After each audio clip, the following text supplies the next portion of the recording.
उत्तर प्रदेश में तैनात एक सिपाही ड्यूटी से जब जब अपने घर आता है तब उसकी पत्नी थोड़ा परेशान हो जाया करती थी, उदास हो जाया करती थी और ड्यूटी से और घर से सब फिर जब दोबारा ड्यूटी के लिए चला जाया करता था उसकी पत्नी खुश हो जाया करती थी और फिर नॉर्मल सा घर वालों के साथ व्यवहार करना शुरू कर देती थी। जब इस चीज़ को कई बार हो जाते हैं, जब ये सूचना सिपाही के पास जाती है कि बेटा जब जब तुम घर आते हो तो तुम्हारी पत्नी नाराज़ हो जाती है और उदास हो जाती है, और जब तुम घर से फिर ड्यूटी के लिए चले जाते हो तो तुम्हारी पत्नी फिर दोबारा से खुश हो जाती है और फिर नॉर्मल सा व्यवहार करने लगती है। अब जब ये बात सिपाही सुनता है तो थोड़ा अजीब हो जाता है कि ऐसी क्या बात है कि जब मैं घर जाता हूँ तो मेरी पत्नी उदास हो जाती है, परेशान हो जाती है, और जब मैं घर से फिर ड्यूटी चला आता हूँ तो मेरी पत्नी फिर खुश हो जाती है और घर वालों के साथ नॉर्मल सा व्यवहार करने लगती है। अब इस बात को लेकर जब पुलिस वाला अपना पावर का इस्तेमाल करता है और उस पत्नी का जो फ़ोन होता है, फ़ोन का जब कॉल डिटेल निकलवाता है तो कॉल डिटेल में ये पता चलता है कि वो जो उसकी पत्नी होती है किसी से बहुत ज़्यादा बात करती है। अब इस बात को लेकर जब पत्नी से पूछा जाता है तो पता चलता है कि उससे किसी से बहुत पुराना रिश्ता होता है, जो कि रिश्ता क्लासमेट से चालू होता है और तब से उससे बातें किया करती थी और उससे कभी कभी अवैध संबंध भी बना लेती थी। और जब ये पता चलता है तो पुलिस वाला कहता है कि या तो आप मेरे साथ रहोगी और या तो आप अपने प्रेमी के साथ रहोगी। अब इस बात को लेकर जब पत्नी के साथ प्रस्ताव रखा जाता है तो पत्नी इस बात को लेकर मान जाती है कि मैं आपके साथ रहूँगी। अब जब ये बात मानती है तो उसके कुछ दिन ही बाद में 2 कत्ल हो जाती है और दोनों ही कत्ल बहुत भयानक रूप से होती हैं।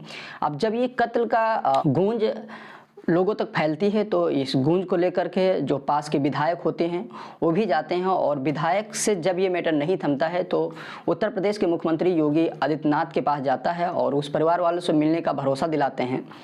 और इसके बाद में जब पुलिस वाले इस मैटर का खंगालने की कोशिश करते हैं कि आखिरकार ये 2 कत्ल क्यों की गई हैं, तब इसका जो खुलासा सामने आता है तो खुलासा जानने के बाद लोगों के यकीन नहीं हो रहा था कि क्या ऐसा भी हो सकता है। नमस्कार, मैं रामू भाई। आज की जो ये सच्ची घटना है, उत्तर प्रदेश की राजधानी लखनऊ के पास में एक जगह लगता है काकोरी, और काकोरी के पास एक जगह लगती है नदवा पुल के पास। दरअसल 2 लाशें पड़ी हुई थी। एक राहगीर गुजरा हुआ जा रहा था। राहगीर को ऐसा लगता है कि जैसे 2 शराबी शराब पी के पड़े हुए हैं। अब 21 मार्च 2025 की रात लगभग 10 बजे का ये वक्त रहा होगा। राहगीर ने जब पास जाकर देखा तो उसकी चीखें निकल जाती हैं। वह जोर जोर से चिल्लाने लगता है। तभी आसपास के लोग उसकी चीखने की आवाज़ सुनकर आ जाते हैं, क्योंकि जो लाशें पड़ी हुई थी वो बिल्कुल खून से लथपथ होती हैं। ऐसा लगता था जैसे उन्हें कोई बहुत बुरी तरीके से मारा गया हो और काटा गया था। जब आसपास के लोग मौके पर आते हैं फिर पुलिस को सूचना दी जाती है, और पुलिस को जब सूचना दी जाती है मौके पर पुलिस आती है। पुलिस लाश को कब्जे में लेकर, हिरासत में लेकर पोस्टमार्टम के लिए भेज देती है। पोस्टमार्टम के भेजने के बाद पुलिस का एक मेन क्वेश्चन होता है, मेन सवाल ये होता है कि आखिरकार ये कत्ल दोनों क्यों की गई हैं। अब जब इस प्रश्न को लेकर जब थोड़ा खुलासा होता है कि इस घटना स्थल से लगभग 5 किलोमीटर दूरी पर एक जगह लगती है पानखेड़ा, और पानखेड़ा में रहने वाला एक व्यक्ति होता है जिसका नाम रमेश चंद होता है। उसी का बेटा रोहित राजपूत, जिसकी उम्र लगभग 26 साल की होती है, और साथ में ही एक किसान का बेटा जिसका नाम राम नरेश है, उसका बेटा मनोज राजपूत होती है जिसकी उम्र लगभग 23 साल के आसपास होती है। जो मनोज होता है वो डालचंद से लखनऊ से ITI की पढ़ाई कर रहा होता है, और जो रोहित राजपूत होता है जिसकी उम्र लगभग 26 साल की होती है, दरअसल वो रेलवे में टेक्नीशियन के पद पर हाल ही में उसकी पोस्टिंग हुई थी। घर वालों से जब पूछा जाता है तो घर वाले कुछ बता नहीं पा रहे थे। तभी ये पता चलता है कि 21 मार्च 2025 को रात में लगभग 8 बजे का वक्त रहा होगा। ये दोनों लड़के रोहित और मनोज दोनों घर से लालता खेड़ा गांव की तरफ निकले थे, ये कहते हुए कि लालता खेड़ा के गांव में एक जन्मदिन की पार्टी है और पार्टी को अटेंड कर हम जल्दी ही घर वापस आएंगे। लेकिन जब घर वालों को जब दोबारा सूचना मिलती है तो उनकी आने की सूचना नहीं मिलती है, बल्कि उनकी लाश की सूचना मिलती है।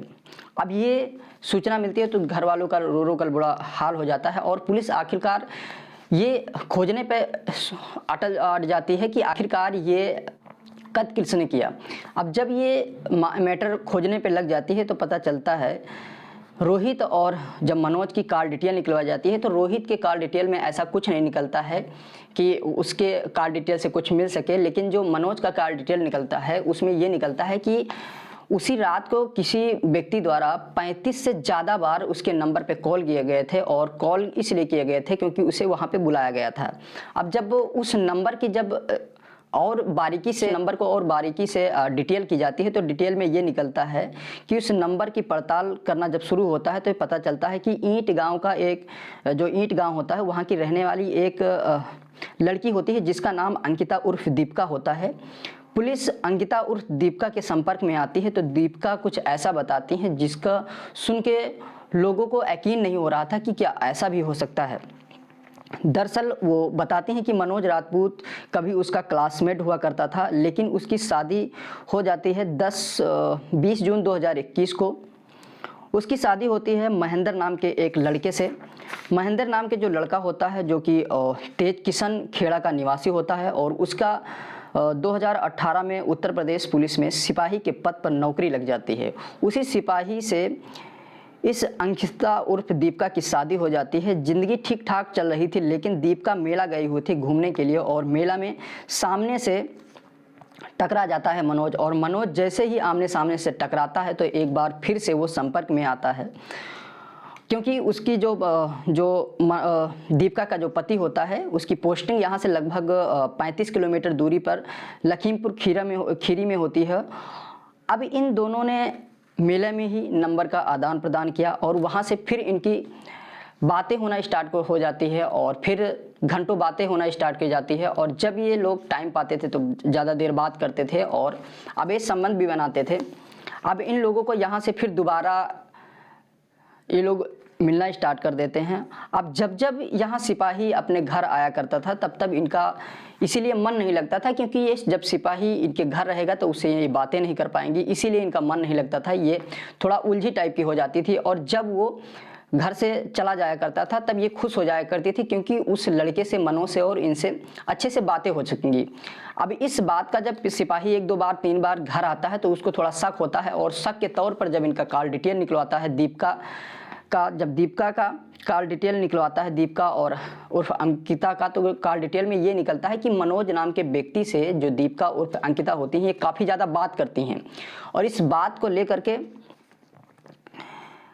24 दिसंबर 2024 को कॉल डिटेल निकलवाया जाता है, और जब पति ये कहता है कि तुम्हारी पोल पूरी खुल गई है और तुम मनोज नाम के व्यक्ति से काफ़ी बात करती हो ये बात ठीक नहीं है। यदि आप अपने प्रेमी के साथ रहना चाहो तो उसके साथ रहो, और यदि आप मेरे साथ रहना चाहती हो तो मेरे साथ रहना चाहो, लेकिन किसी के एक के साथ ईमानदारी से रहो, और ऐसा करना ठीक नहीं है। तो पत्नी इस चीज़ को लेकर मान जाती है कि ठीक है, मैं उस प्रेमी के साथ नहीं रहूँगी, मैं आपके साथ रहूँगी। इस बात को लेकर जो सिपाही होता है वो 2 सिम कार्ड लाता है और एक फ़ोन लाता है। कहता है ठीक है, यदि आप मेरे साथ रहना चाहती हो तो ये लो सिम कार्ड और ये लो फ़ोन, आप इसी फ़ोन से मेरे से बात करोगी और ना कि और किसी से बात करोगी। और एक सिम कार्ड और देता है, कहता है यदि आप कभी मनोज से बात करोगी तो दूसरे नंबर से बात करोगी, और पुराने नंबर से अब किसी से बात नहीं करोगी। अब जो दोनों सिम कार्ड होते हैं वो इस कार्ड पे कोई अपना डॉक्यूमेंट नहीं लगा होता है, थोड़ा फ्रॉड किस्म के वो दोनों सिम कार्ड होते हैं, इसलिए किसी को पता नहीं चल पा रहा था।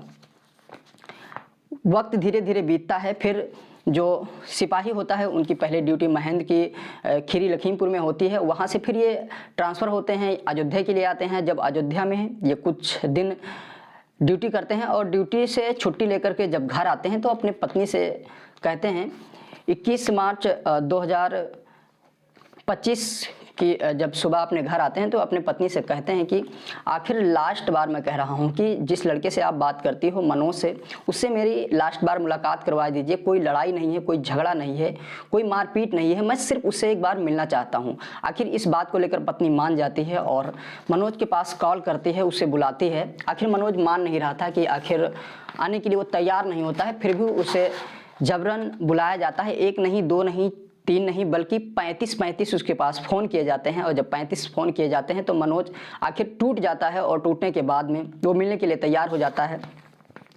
तब जाके बरकताबाद में मिलने की एक जगह तय की जाती है।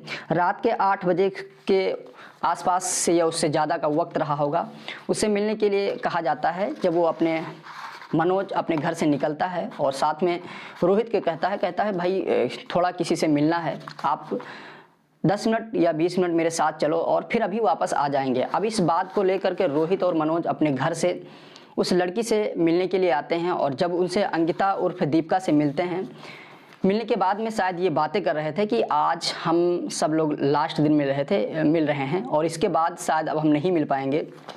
ये बातें करने के बाद में जो मनोज होता है वो अपनी मोटरसाइकिल यानी बाइक स्टार्ट करता है और स्टार्ट करने के बाद चलने लगता है। जैसे ही इधर जो महेंद्र होते हैं, महेंद्र के साथ 3 लोग उनके साथी और होते हैं, छुपके से बैठे हुए थे और पीछे से मनोज के ऊपर वार कर देते हैं। अब वार करने के बाद में जो उनके साथ रोहित होता है उसका एक हाथ काटा जाता है, उसके बाद गले पे वार किया जाता है। जैसे ही उसके गले पे वार किया जाता है जोरदार धार से, वो एक ही बार में वो मर जाता है। लेकिन जो मनोज होता है उसके पास जमकर काफ़ी देर तक मारपीट की जाती है, 20 से ज़्यादा बार वार किए जाते हैं, शरीर पे गहरी गहरी घाव होती है और गहरे गहरे वार किया जाते हैं। बहुत बुरी तरीके से उसे मारा जाता है। मारने के पीठ में जब मनोज मरने की कगार पे आ जाता है, मर जाता है और बीच बीच में जब उसकी प्रेमिका और महेंद्र की पत्नी जब बीच बीच में उसको प्रेमी को बचाने के लिए आती है तो उसके साथ भी हाथापाई की जाती है और उसको वहाँ से भगा दिया जाता है। आखिरकार जब वो दोनों मर जाते हैं तो महेंद्र वहाँ से भाग जाता है। ये सोचता है कि शायद मैंने इसे मार दिया है, कोई मुझे पकड़ नहीं पाता है, लेकिन कानून के बड़े लंबे हाथ होते हैं, कहते नहीं लोग। और आखिरकार ये सुबह होता है, महेंद्र अपने ड्यूटी के लिए निकल जाते हैं और ये सोचकर कि कभी कोई मुझे पकड़ नहीं पाएगा। लेकिन जब पुलिस इस मामले को लेकर पीछे डूटती है तो महेंद्र को भी पकड़ती है और दीपिका उर्फ अंकिता को भी पकड़ती है और इनके जो और 3 साथी थे उनको भी पकड़ती है। और पकड़ने के बाद में इन लोगों से कार्रवाई की जाती है और इन लोगों से पूछताछ की जाती है। पूछताछ करने के बाद में पता चलता है कि दोषी यही थे और आखिरकार दोषी यही ठहरे। ये घटना सुनाने का मेन उद्देश्य किसी को परेशान करना नहीं था, किसी को दिल पे ठेस पहुंचाना नहीं था, बल्कि ये कहना था कि इस दुनिया में कैसे कैसे लोग पड़े हुए हैं जो हमारे घर में हैं, हमारे आसपास में हैं, उनको हम पहचान नहीं पाते हैं कि ये लोग कैसे हैं, लेकिन वो हमारे बीच ही में रहते हैं। तो इन लोगों से थोड़ा बच के रह जाए।